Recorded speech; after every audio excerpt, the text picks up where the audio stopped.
Fred, and good morning to all of you. The snow's missed us. Thank heavens they're going to get it all in the east instead of us, and that's fine with me. A little bit later on, you're going to get the chance to hear the latest consumer news from Eyewitness News reporter Karen Kalish. But first, and I'm delighted that he is with us. He's quite an enjoyable gentleman from what we've just chatted backstage. The world saw him most often, or a lot of times, as a typical British housewife. But he also quested for the Holy Grail. He created a religious controversy as Brian of Nazareth. And who else could imagine an entire city under an attack from a French dessert? Who but Graham Chapman, a charter member and founding father of Monty Python's Flying Circus. And Graham, welcome to Chicago, and thank you. Certainly a pleasure meeting you. Thank you very much. You've been doing a lot of traveling, and as I mentioned before the show, I'm surprised you're even awake. You've been in Australia and all around. Yes, I think it's probably evening and summer for me, really, so it's all right. Well, welcome. The Monty Python troupe was enormously successful in a sort of a cult status. Some people absolutely loved it. And on the other hand, some people thought, oh, if this is in poor taste, it's irreverent. Who is the typical Monty Python fan? A fairly mad student, I suppose, would be the honest answer to that. I don't know. We started off with an age range, I suppose, mostly in the 15 to 25 age group, but then it's stretched now. It's much wider than it used to be. I believe it started in... Even my mother likes it now. Is that right? And she didn't... A bit. Not much. A bit. Started in 1974, about, somewhere? No, we started with the television programs in 1969. Oh, in so 69? It's quite a time, 12 years now. There was a fella, I come from Seattle on the West Coast, and there was an older gentleman who owned a series of fish restaurants. He was 65, 66, and he would sponsor Monty Python on the public television station there and take out big ads saying, watch Monty Python. You had a very diversified crowd. Yes, we did, actually. I'm wondering, maybe we should take a moment and take a look at a portion of some of the work that you have done on Monty Python, for some people who may not be as familiar with it. Right, yeah, sensible. I believe you're playing a British Bobby here. And I'm not sure if he's sensible or not. Shall we go ahead and let's just take a look at this? This is something typical of Graham Chapman. Incidentally, the BBC cut a little bit after that. I don't know quite why, but we had a picture of Michael Palin there, dressed as a housewife in his, obviously the policeman's wife, throwing eggs in the air with a frying pan, saying, "I don't know, baby, but it sure beats lunch." They cut that. Did you have to go through censorship in Well, obviously, yes, we did. Yeah. I mean, would you have to get script approvals and? Well, no, they didn't read the scripts to begin with, because they didn't think the show was going to be popular at all, and so they didn't worry. Nobody bothered to read them. But later on, when they discovered finally that we'd got quite a following, they did start to read the scripts, so we did have problems, yeah. Graham, the British sense of humor, at least in the eyes of a lot of Americans, is very dry and always certainly very British, which we're now always in tune. Were you surprised at the success that Monty Python had here in the United States? Yes, and we were surprised that it spread to such an extent, yes, because we started off on public broadcasting here, of course. We didn't want to go into commercial broadcasting because we knew we would suffer a lot from censorship there. And indeed we did later on when ABC, I think it was, bought some programs and did chop them up a little bit, and that was, there was a little bit of a tussle there, but it's all right, we're all good friends now, I think. You're on an ABC station right now. Oh, good! Yes. Hello. What a happy gentleman he is. Yeah. No problem. There was a lot of, people would watch, sometimes there would be a little nudity, some very gamey aspects. All right. Let's move on to another aspect, which was the life of Brian. Yeah. Life of Brian, I don't know if I can briefly summarize it. Let me give it a shot. Brian of Nazareth was born on the same day as Jesus of Nazareth, and through some sort of a mix-up... well, he was in the next-door manger. Yes, and Brian ended up being crucified instead of Christ. A lot of Jewish and Christian leaders here in the United States absolutely condemned it, said it was blasphemous. Is there nothing sacred? Well, they were wrong in saying it was blasphemous, for a start. Why? Well, they hadn't seen it. Most of them, I think, that actually complained so vigorously hadn't really seen the thing. They were reacting beforehand because of what they thought the nature of the film was. And in fact, when they were pinned down, the Jewish complaints mostly were, it was a committee of 1,000 rabbis, I think. It sounded very formidable and awful that they should complain, but on questioning, their complaints actually were limited to the fact that John Cleese was wearing a prayer shawl, and the fact that the one scene, the stoning sequence, which was supposed to us to be a Saturday afternoon ball game, that people were going along to watch a stoning instead of a ball game or something, Nice period comment. That was taking place on a Saturday, of course, and that's a Sabbath. Well, that hadn't occurred to us. Are you a religious person? No, not really. No, I don't think I am. Was there any time when you were writing this that you thought that possibly you were treading on grounds that could raise quite a fear? Well, we were aware that that certain churches might be offended, but we didn't think that any real Christians would be, actually, no. Were you in a position where you said, look, I just don't care, this is my creative aspects and we've got to go ahead and do this, no matter who? Yes, we make what we want to make. I mean, we try to please ourselves, but with an eye to common decency. All right. A bit of common decency. We've got to break away for commercial. When we come back, I'd like to talk about some of the private aspects of Graham Chapman, because you've had some bouts with a thing called gin. All right, we'll be right back. Continue our conversation with Graham Chapman of Monty Python. Stay with us.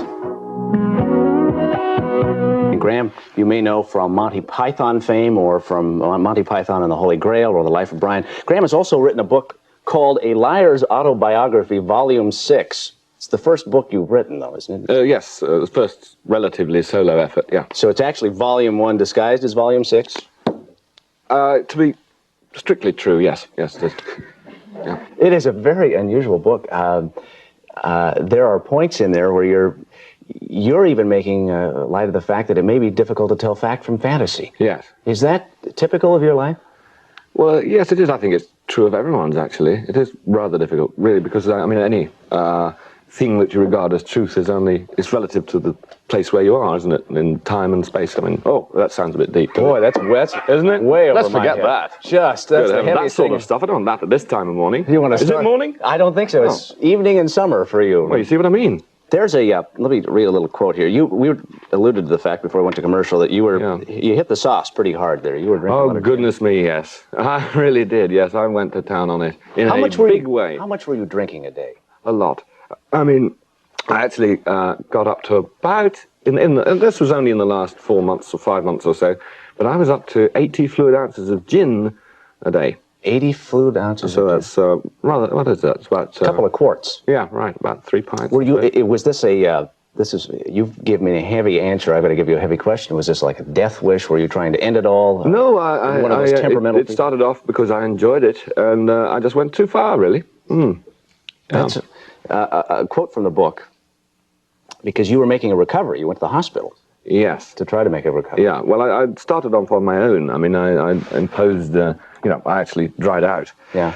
But then, after 3 days of the terrible meetings, I finished up in hospital, yes. Even without alcohol, it says, I was thinking irrationally and generally being an odd sort of fellow, don't you know? Do you consider yourself an odd sort of fellow? Not particularly, but I suppose I don't really want to be considered normal. I don't know why. Just, have it always been that way? Yeah. Are things too painful sometimes to write about in a straightforward way? And is it easier to cover up things with sketches because you fade in and out in this book? Well, early on in the book, yes, that's what does happen. Early on in the book, really, it's almost like a Python experience, but later on, it all comes out, all the serious stuff, I suppose, as well. Yeah. Are you a changed man? In the sense that I don't have to have a gin and tonic as soon as I get up, yes. But apart from that, no. But you said before the show that you still like to partake every now and then. Not of drink, no. Oh, you don't? No, not for 3 years now. Oh, you've given up dry? Yes, absolutely. Cold stone sober all the time? Oh, yes. I couldn't go back to that sort of thing. I mean, it was ridiculous. You have lost... In fact, my best friend at the time, and one of the reasons why I gave up was Keith Moon, who has died since, so there's no reason why I want to go back. No, I'd rather live. Are you one of a creative type of a person that very much considers himself on the verge of either going bananas at one time or being sane or afraid of failing? And no, actually, I'm quite sensible. I suppose the medical background, I worked and qualified as a doctor. And so really, I'm much more sensible than you'd think. How does one get from being a doctor into a writer of Monty Python type sketches? It happened gradually. The reason I wanted to, wanted to be a doctor, obviously, but at the same time, too, I wanted to be in entertainment. I didn't admit that to myself until later, but nevertheless, I went to Cambridge University instead of any other university, largely because they have a thing called the Footlights Club, which a lot of people have gone into entertainment from that club. I mean, at the time, it was beyond the fringe, of course, when I was there. It had just reached the West End and so on, and Peter Cook and Dudley Moore and Jonathan Miller, Alan Bennett. And it all come from that school? Yes, exactly. So, well, two of them at least were at Cambridge and in the Footlights. So that seemed like a good university to go to me. Yeah. Your parents, as I understood, were not particularly excited about you leaving medical school and traveling. And there's one instance in the book where you finally convinced your mother that it was okay to travel. Oh, yes, that's right. I was at medical school at the time, and I wanted to take 6 months off to go with a review to New Zealand and then on Broadway. Giving up your medical career, your parents must have been for only 6 months. They weren't too pleased about that, no. But the Queen Mother, actually, was opening a biochemistry block at the medical school. And I happened to be secretary of the Students' Union at the time, and so I got to have tea with the Queen Mum. You did? Yes, which was a delightful experience. She has very nice skin, you know. I'm glad to hear that. Very natural and all. No, she's a wonderful person, actually. And it was nice that she wanted to have tea with the students rather than the you know, relatively pompous men in their floppy hats and mortarboards and gowns and all that sort of thing. So that was very pleasing. And I mentioned the fact that I wanted to go on this tour with a review to New Zealand, and she said, "Oh, you must go, it's a wonderful place," you see. I didn't add any, didn't elaborate on that with her, and so I was able to use that to my mother and said, "Look, the Queen Mother said you must go, it's a wonderful place." My mother took that like a royal command, you know. So off you were to New Zealand. No problem. Graham is going to be, there's a tribute to Graham this evening. In fact, surprise, Graham didn't know about it. Oh. At Facets Multimedia in Chicago tonight at 7 p.m. And he is here talking about his book, A Liar's Autobiography. Graham, thank you very much for being with us this morning. And best of luck on the book. It's doing quite well. Thank you. What's next for you? What's coming out next? What are we going to see? What, in book line? Anything. Oh, I'm doing volume 2 of that. We're doing another Python movie, I think. We don't know quite what it is yet. We've written a lot of it, and it's very filthy. I mean, it's very good. And that we'll probably produce next year. I'm also producing a movie of my own, which I wrote with Peter Cook, called Yellowbeard, which is a mad piratical yarn, which we hope to actually produce in Australia later on. Good gracious. And it goes on and on. Graham, thank you very much. Okay. Nice meeting you. Thank you for being with us. Next, the latest consumer advice.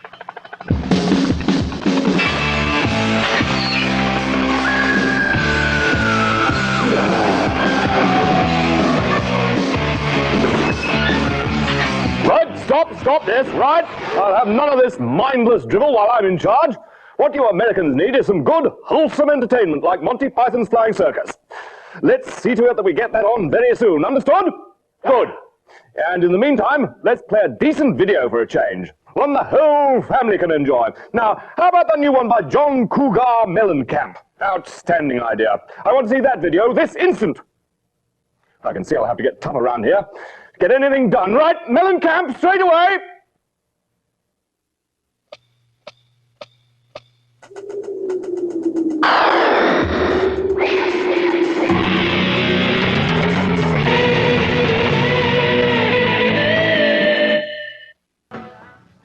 That was Paul Carrick, Don't Shed a Tear. Hip clip. Sorry about this uniform and everything. It's not quite what I expected, but the real uniform apparently was eaten by ants.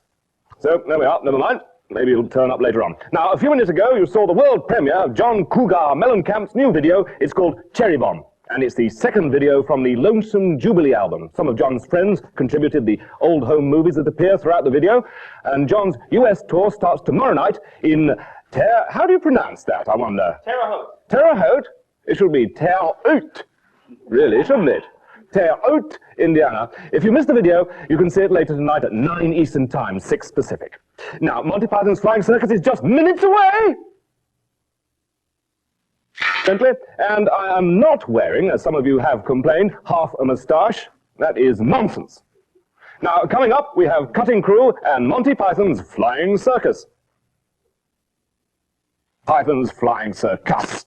I'm Graham Chapman, and incidentally, this rumor about moustache is absolute drivel. There's nothing wrong with my moustache. Now, tomorrow you will see the Mr. Neutron episode of Monty Python. It's ever so good. And that's at 7:30 Eastern Time and 4:30 Pacific. Now, here's a video from Huey Lewis. That's Bryan Adams' Victim of Love. And not, incidentally, the Smiths, who are brilliant, but I understand they're not around at the moment. Anyway, I'm Graham Chapman, and on the way now, we have videos from Poison and Fleetwood Mac, but not the Smiths.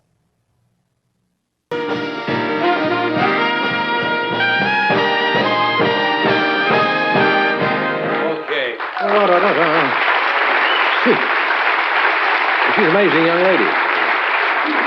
Watching her perform, I was trying to think of what we were doing at 15. Yeah. If she's performing at the Hollywood Bowl. I had a Betty Grable hen puppet talking to it when I was 15. Wasn't all bad. My next guest is someone I've admired. I just met him backstage. He's the founder of Monty Python, and he's been here performing around the country, performing a kind of comedic lecture, and he's going to have a special airing on Cinemax this month, starting Friday night. Would you welcome Graham Chapman?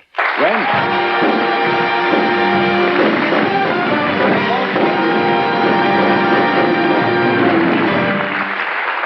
No better spot for performers than following talented youngsters, right? Right. What were you doing when you were 15? I suppose I was taking the first initial steps towards becoming a doctor. Yeah. That's what you were really going to do? That's what I did as well. No, I didn't realize that. Yeah. How do you get from being a doctor and go to Monty Python? I helped to earn a little extra cash by performing in cabarets and that sort of thing, nightclubs, and also writing for television, and that gradually took over. Yeah. So I came to the point where at the end of, after I'd qualified, I had an offer to go off and write a movie on an island in the Mediterranean, so I took that rather than ear, nose, and throat. Yeah, I know. See, knowing how you guys work, I never know when I'm being put on. I know Jonathan Miller was a doctor, Yes, right? that's true. And Yeah. went into show business, but that's unusual. Yeah. But why not? It's more fun. It's been interesting, certainly. Yeah. More varied than the nasal and... Of course. Yeah, It's a little boring. I love the Monty Python shows. They showed up here for a long time. You haven't done any of those shows for a while. Did the group all break up? I see John Cleese doing a few commercials. We kind of broken up and we haven't really. I believe they've just formed a company. I've been away working here, Right. but I believe they've just formed a company called Prominent Features with the idea of kind of giving credibility to various individual members' film projects. Right. But I have to find out more about that when I get back. They haven't told me a thing yet. You don't keep in touch? Well, I do. I mean, for instance, talking about maybe doing another Python movie. The last time I spoke to John Cleese, which was a couple of weeks ago, Right. He said, well, maybe when we're all about 50, which isn't long in his case, or mine for that matter. So we'll see. We'll see. What was the one that you did that really got kind of condemned? You had trouble with the sort of... Life of Brian. The Life of Brian. Yes. You had a lot of trouble with that for a while, didn't you? Yes, we did. Mostly for people that hadn't seen it. Yeah. Yeah. They felt quite prepared to speak out against it without actually having seen the movie. Which That's actually usually true, isn't it? Somebody hasn't read a book, but they heard it's pretty bad, so Yeah. they badmouth it before it comes out. all ban it. Yes, indeed. Yeah. Now, you're doing a lecture, and some of it has to do with sports, Yes. but not your normal Olympic events. No, not really. Shall I sort of begin at the beginning Sure. with that one? Because I was sitting writing one day, or trying to write rather, and I had a phone call from a British newspaper who interrupted, wanting to know what I would like to do if I won their £1 million bingo competition. Not one of our better newspapers. And so I told Probably them, the Sun, I'm that guessing. sort of newspaper, Yeah. yes. You're getting very close. So I told them that I would give it to John Cleese so that he could take an afternoon off, you see, being irritated at the time. They thought that was quite funny, but a bit cruel, and published it in the paper next day, also adding that I was interested in going to the Andes, because I had mentioned that. I used to climb a little bit. Well, the very next day after this article, I had a call from the chairman of the Dangerous Sports Club, who wondered if I wanted to go hang gliding over active volcanoes in Ecuador. I said no, but I was interested in going to Ecuador, and I subsequently met him, chatted, and did go with them to Ecuador for a week. Only a week, though. I had lots of important meetings I invented so that I wouldn't have to stay longer than that, cutting down the chance of having to do anything particularly dangerous. But I did get to know the group there, and they like to do things which are, well, things which scare them a bit, things to which there is an unacceptable risk attached, really. Being on the edge, as they say. Well, they like jumping off bridges on pieces of elastic. And What do they call that? Bungee lines or something like bungee that? jumping, yes, that's right. And I got to know this crowd while I was there and what made them tick, really. Very varied group of people, right from, your average out-of-work English person, right to the other extreme, a chap with the unlikely name of Hugo Pauncefoot, some sort of second cousin to Queen Elizabeth, I understand, Yes. and a bit of inbreeding there, fancy. Not proved at this point, but possible. No, Possible, yeah. Could be described as a touch loony. Yeah. Yeah. Anyway, what they have in common, this very varied group, is that they're adrenaline junkies, basically, I suppose. They like to do things which scare them a bit, yeah. The bungee thing I've seen, they jump off something like the George, and they wait till they're about 10 feet from the ground, and the line is supposed to stop them at that point, and... Usually does. Yeah. Yeah. And I after having been with them to Ecuador, I felt a bit guilty that I'd been made a member of this club and hadn't actually done anything dangerous, so I did join in their winter sports in St. Moritz. Winter sports? A year and a half ago, yes. The basic rule for that is that it should be an uncontrolled descent of a snow slope. That is to say, you have to have something between yourself and the skis, thus making control impossible, and that can be anything from a wheelchair to a grand piano. Kind of get marks for invention there. Okay. Yeah. We're going to take, when we come back, we have a little film that shows some of these particular That's right, yes. effects. Indeed. Yeah. All right. We shall be right back.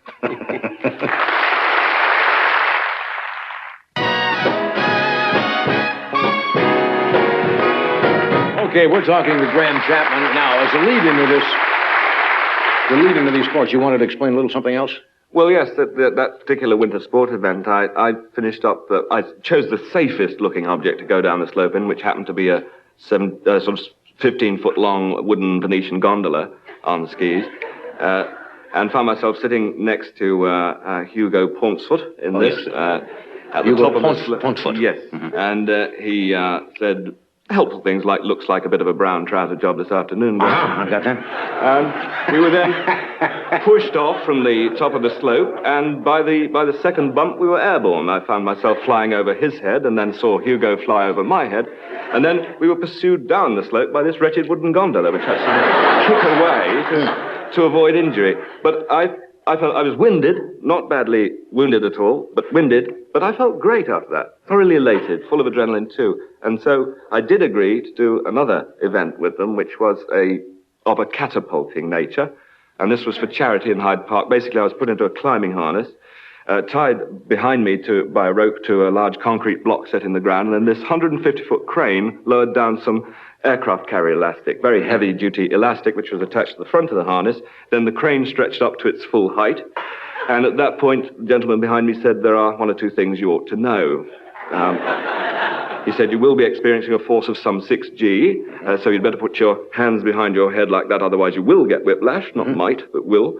And when you get to the top of your flight, you'll notice all these coils of rope floating around. Don't get tangled up in those, otherwise you could strangle yourself on the way down.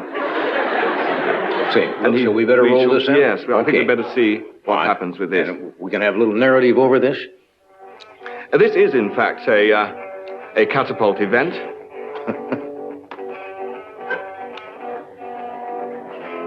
Good. That is a person? It's quite a thrill.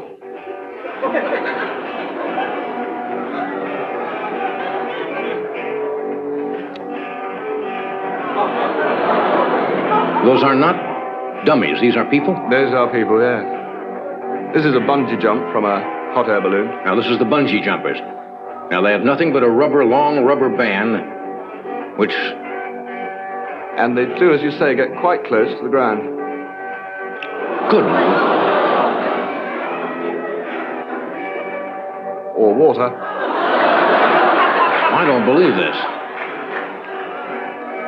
This is off the bridge now.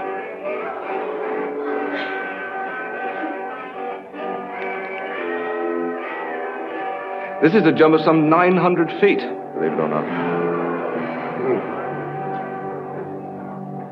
I will not be doing this. No, Good choice. This is an enormous plastic bubble in which they intend one day to cross the English Channel. And this is the early days of bungee jumping, the very first sort of experimental steps. I see. Not really too far.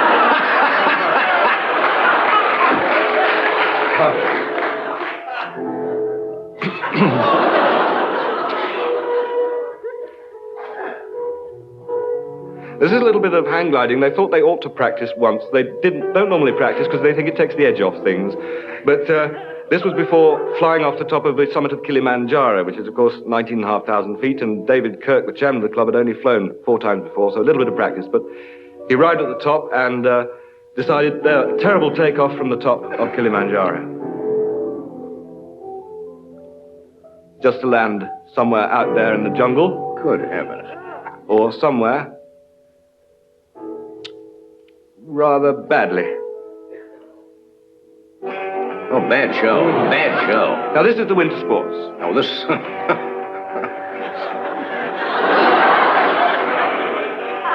and the agony of defeat. What the hell was that, a car? A kind of bath chair. Bathtub. Motorized bath chair.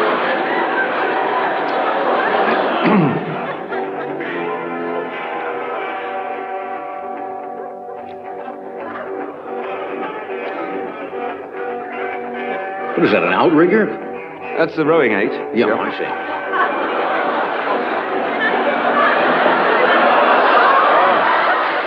Sort of inevitable result. And grand piano, of course.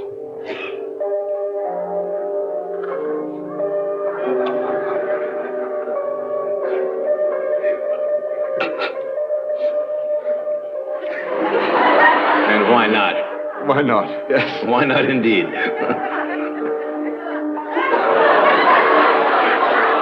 And accompanying him on the piano, right?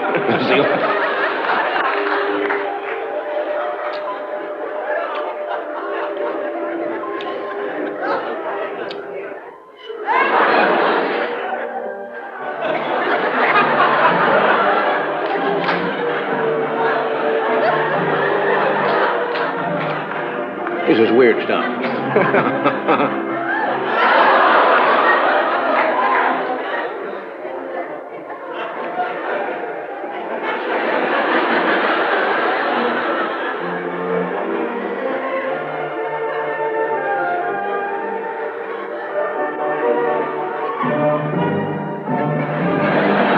He doesn't give up. No. No. As a sportsman for you. Oh, a 4-poster.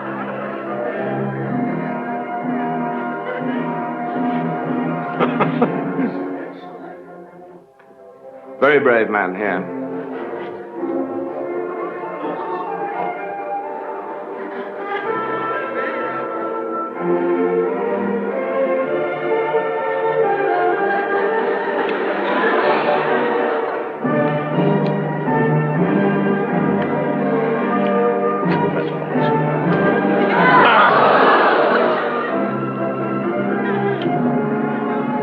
Well, you've got some very weird friends. Yeah.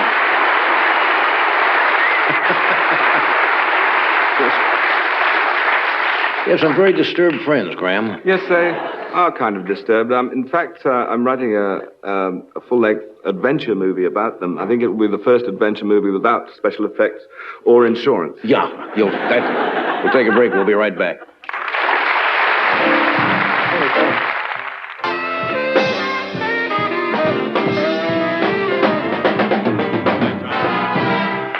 We are back. Good to have you with us tonight, Graham. A pleasure. So the first show for Cinemax starts this Friday. That's right, the Dangerous Film Club. Much luck with it, and it's nice to have you with us again. Come back. Thank you very much. Thank you. Thank you. Tomorrow night, Rita Wilson was supposed to be with us tonight, and we ran a little long, but she will be with us whenever she wants to. Well, not whenever she wants to. Yeah, whenever she wants to. Next, Dave welcomes Huey Lewis and racetrack announcer Fred Capicella to Late Night with David Letterman.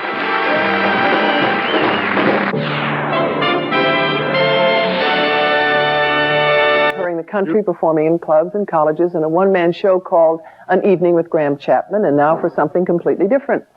Many of you will recognize him clothed or not clothed, as one of the original members of Monty Python. In this scene, he plays the judge.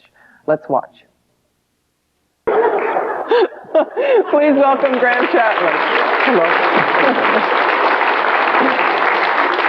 Oh, we need your mic. There's a person underneath you here. Oh, yeah. There you go. That's great. Thank you very much. Would you please tell us what this show of yours is about? I mean, are you lecturing? You're talking? Well, loosely it's a lecture, but I certainly talk quite a bit, yes. I like a bit of interaction with the audience. That's the important thing. Would this audience help us? Because I've heard about the way Mr. Chapman opens his programs. Would you open your programs with our audience the way you do it every night? Yes, Okay. almost. Yes. Okay. Well, just to make me feel a little more at home and at my ease, I'd like to ask you all a favour, please, and I want everyone to join in, every single person. No one is let off this. Every single person. I would like to ask you, all of you, please, for 30 seconds of abuse.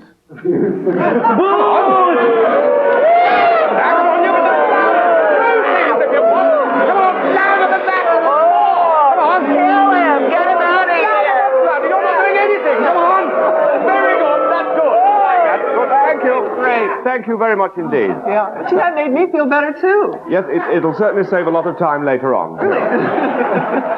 Starts your heart, doesn't it? Oh, it does, doesn't it? Gets you going. We are such fans in our household. I mean, you really are a hero. As a matter of fact, we were just watching Life of Brian the other day. Oh, yes. And do you have there's some kind of funny stories you have about shooting some of those movies, right? Well, one moment in that movie in particular, if you've seen the movie, you will remember there is one scene where Brian wakes up in the morning after having spent the evening, luckily for him, with his girlfriend, and outside, unfortunately, unknown to him, are a large number of followers that he has picked up that he doesn't want. But he doesn't know about this when he throws open the curtains, and of course, the crowd see him, as it were, with very little on. Nothing, in fact. But this was filmed in Tunisia, in North Africa, and of course, the Tunisian folks who we were using as extras were all Muslim people. They were Mohammedans, and half of the 300 crowd. Well, actually, we were trying to make 300 look like 600, but never mind. Half of them were, of course, were actually female, and they're not allowed to see that sort of thing by law. It's forbidden by Muslim law. And so when I opened the windows innocently, half the crowd ran away. Screaming. Not good for your ego, huh? Not at all, no. I still haven't worked out quite what it all meant. Very worrying. Is there a particular... You ask questions of the audience, don't you? Or they ask questions of me, either. Yeah, that's what I mean. Yeah, I always have trouble with that. Even Well, both ways, actually. Both ways? Yes, yes. Is there any particular questions they always ask you? Well, yes, there are.